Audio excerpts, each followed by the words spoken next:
All right. All right. So next film, Spider-Man: Homecoming. Well, Mm-hmm. so this one for me, it's a mixed bag because what's here is good, but there's not enough of it. You understand? Yeah. Spider-Man: Homecoming for me is real small scale, and I understand that that's what the film's going for, and eventually they're going to ramp up to that, and that's cool. I don't mind it. I just remember coming back and rewatching the film and thinking, yeah, there's some cool comedic moments, but there's only a handful of times where I'm thinking like, oh, this is getting serious. Oh, this is an emotional moment. I think the only time where it ever really got big for me was the Vulture fight at the end of the film. Mm-hmm. I feel like this movie is just a decent movie. It's not the best, it's not the worst, but when it hits, it does indeed hit, but nowhere near as hard hitting than the Yeah. Sam Raimi trilogy. And to be honest, not even the first Amazing Spider-Man. Mm-hmm. So how do you feel about it? So, with the whole theatrical re-releases of all the Spider-Man movies, Spider-Man: Homecoming I saw last week in theaters, Mhm. and honestly, I hadn't seen it in a while. And I was kind of disappointed. Mhm. Watching Tobey Maguire's movies and then Andrew's, and then moving on to Homecoming is a wild tonal shift Very much so. because Very much you so. know you had the Sam Raimi movies, which they had their goofs, they had their their funny moments, and it's a pretty lighthearted, hopeful, optimistic view of the world, and it's very cartoony and superhero like. But there's also a lot of grounded, serious stuff in those movies. And then you get to the Amazing Spider-Man, which is darker than the Sam Raimi ones. It's a lot more realistic, a lot more down to earth. And then you get to Spider-Man: Homecoming, and it just feels like a sitcom. Yes. It's very teen comedy. It doesn't the stakes are not very high. It's very low stakes movie, and it's a lot of jokes that I feel like don't hit with me. Like they hit in a theater. They don't hit when you're watching it at home. Yeah, I would even say they only hit on our first watch. That makes On sense. a That's rewatch, that's kind of what I meant. Yeah, yeah. Like when yeah, you're yeah, when you're first watching it with a group around you, haha, and you yeah, watch yeah, it again, it's like okay, yeah. you know. And I'm gonna say I really like Tom Holland as Spider-Man, but in this movie, he doesn't have the sauce. He he doesn't have the sauce. Holmes don't have the sauce. Yeah, Yeah, in Homecoming specifically, he feels really whiny, and it's just because he's an inexperienced he's Spider-Man a in this kid. movie. He's a kid. He doesn't really know much about what he's doing or what he's getting himself into. He's still learning, and so yeah, it's just I And don't while really. while we understand that's a part of his character, he's a kid, he doesn't know what he's doing. It's Yeah, yeah, not as appealing to watch as the other films. yeah, It's just a simple fact. We understand that's why he's like that, but that kind of attitude is usually reserved for a side character. You know what I'm saying? It's yeah, not really someone where you need. It's not really a character traits that you would put into your main character, who every single viewer has to have their hooks into. To experience yeah, the world around them. If someone who feels that inexperienced and not as humble, it doesn't really gel as well as the other Spider-Man films. yeah. And I'm gonna put this argument to bed real quick, so I can Mhm. already hear the typing. People say Tobey Maguire is the best Peter Parker, Andrew Garfield's the best Spider-Man, Tom Holland's a good mix of both. I'm gonna disagree. Tobey Maguire is a great Peter Parker and Spider-Man for his movies. Andrew Garfield's a great Peter Parker and Spider-Man for his movies, and Tom is a great Peter Parker and Spider-Man for his movies. They're all great in their own right. I don't think they're all better at one versus the other. They're all great and they're all very different.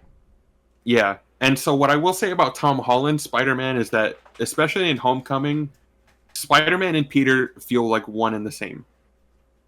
And it's with Tobey Maguire, there's kind of a slight difference. When he's in the Spider-Man costume, he feels a bit more, like confident in himself, right? Grandiose. Yeah. And then with Andrew Garfield, when he's under the mask, he's kind of he lets loose a little bit, he jokes around a lot more. He He, feels he's like very quippy. himself. He feels like himself, whereas with Peter, he's a bit more awkward and kind of shy, especially in the first movie. Right.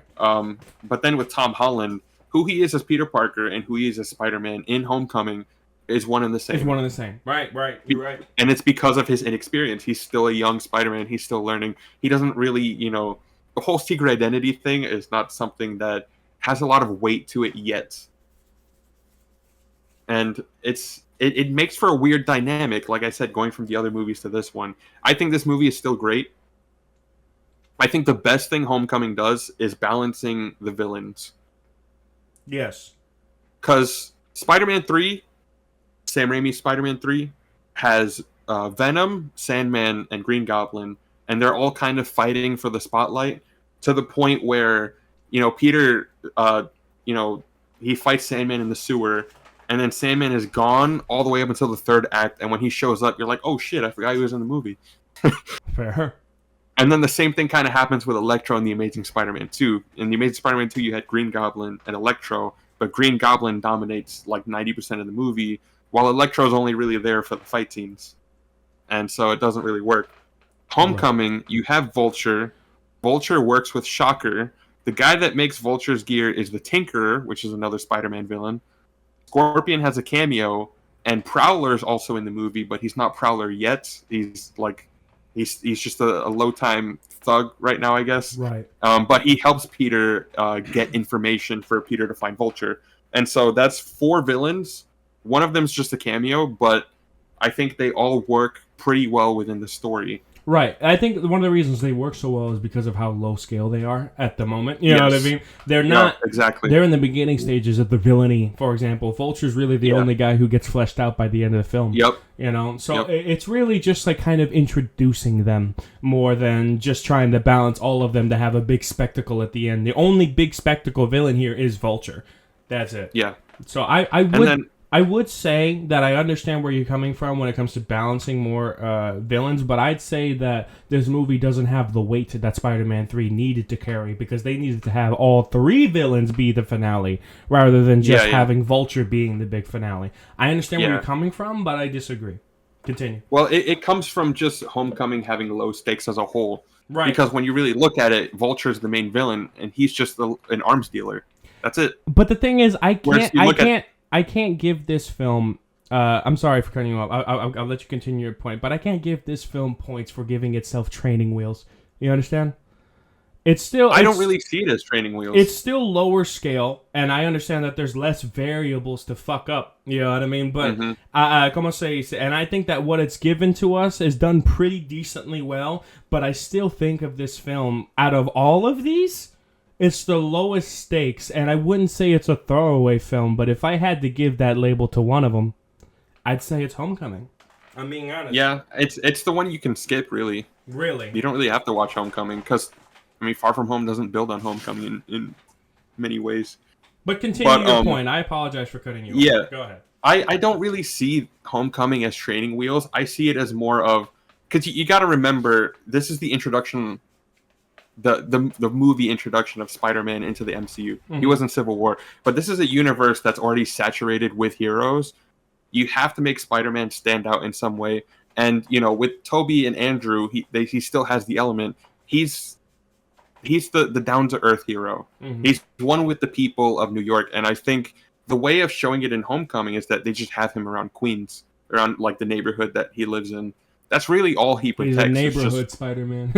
he's your friendly neighborhood Spider-Man. That's the point of him in Homecoming, is that he learns to be the friendly neighborhood Spider-Man. And so I think having him fight Vulture as an arms dealer is not really training wheels. It's just that he's the street-level hero in the MCU. Because, and I think a big point of the movie, because he tells Iron Man about Vulture, and then Iron Man doesn't really do anything about it. He just kind of calls the FBI and lets them handle it.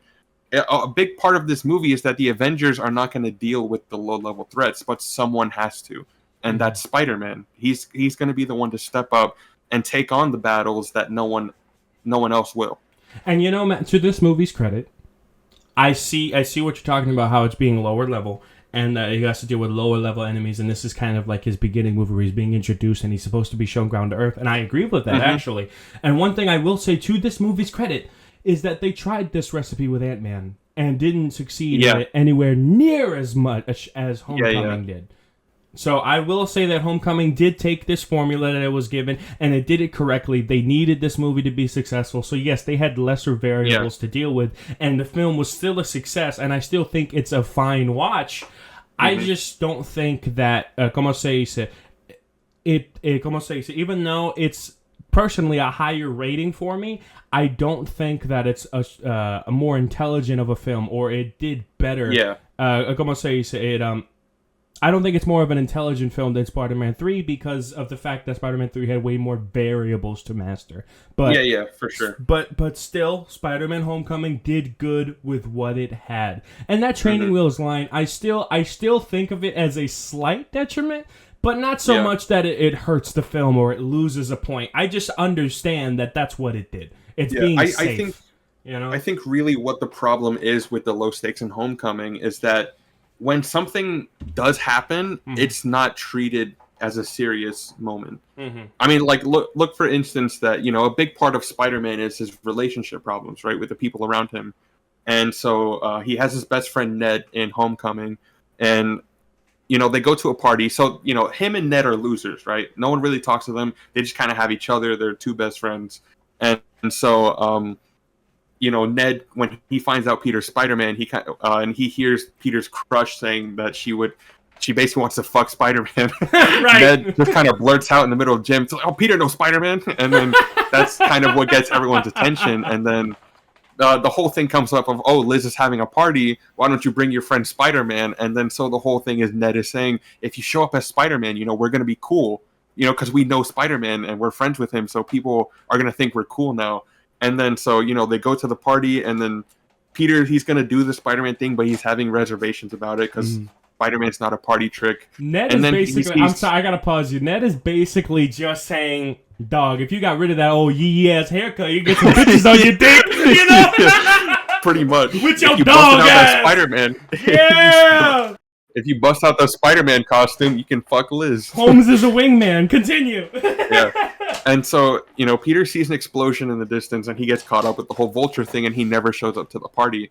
And so he calls Ned after the whole, car chase with Shocker and everything happens. He calls Ned, and then he was just like, "Oh, I'm on my way now." And Ned was like, I was just calling just to say maybe you shouldn't come." And so you can tell Ned is like kind of pissed at him for not showing up to the party. And then so the next day, you would think that there's going to be, some problems between the two of them, but that shit is immediately sorted out when it's just, "Oh, I had to fight these bad guys as Spider-Man," and Ned is like, "Oh, okay, that's cool." And then they're friends again, and so there's not really any stakes to it. His choices don't have consequences. And the thing is that specific scenario makes plenty of sense. If Spider-Man was my best friend, it's like, "Oh, okay, that's fair. I know you, Peter. We're best friends. I understand that you wanted to be there, but you couldn't."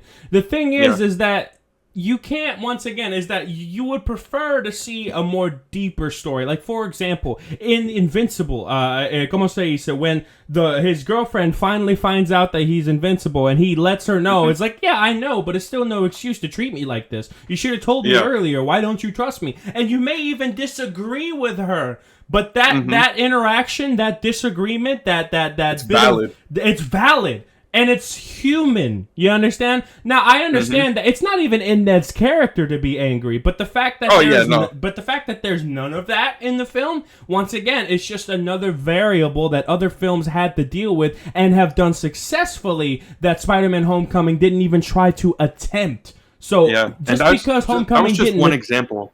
Right. There's other ones, but that's an example that, once again, even though Homecoming didn't even attempt it, and it's to its positive because the parts that it did have was correct. Once again, the term training wheels is apt. It may come off as negative, but it's the truth. Yeah. Continue. What were you on about? Yeah, I was going to say, this is just one example. There's multiple times in the movie where Peter bails on people because he has to do Spider-Man stuff, and there's almost no consequences for it. And even the film kind of makes a joke about it because he quits the academic decathlon team because he's like, "I have to stay here. What if Mr. Stark needs me?" That kind of thing. So he quits before their competition in Washington, D.C. But then when he finds out one of Vulture's men is going to Maryland, which is near Washington, D.C., he decides to just come back. And so he shows up before the team gets on the bus to Washington, D.C. And then they were like, "Oh, Peter, what are you doing here?" And he's like, "Oh, I just thought real quick that maybe I could rejoin the team." And Flash Thompson comes in and is like, "No. You can't just come back and expect to be accepted into the team right away." And the teacher comes out of the bus like, "Hey, welcome back, Peter." And it's just like, so the film makes a joke about it, but it's, when Peter bails on people, there should be consequences for that. His choices... That's literally his choice to be Spider-Man over Peter needs consequences. That's the literal entire point of being the character of Spider-Man. He balances both lives. It makes sense that there would be some consequences for him neglecting a part of his life, but they don't do that. Yeah, or at least there's no consequences for it. Right. He actively chooses to be Spider-Man over Peter, and the film just is like, yeah, okay, his life is still great. Anyway. Yeah. So, I still really like Homecoming, but I see what you mean with, like, there's low stakes. It's just how they present it. Mm-hmm. Very much so. What's here is done well, but brother, it could have done more. Come on. Yeah. It's a very street-level Spider-Man movie. Yes. That doesn't really have a lot of stakes. That being said, what's your rating on the film? Like, from 1 to 10? Because I remember me giving it a solid 7. But it's been a while since I've seen it. I think that's where I'm at too. Yeah.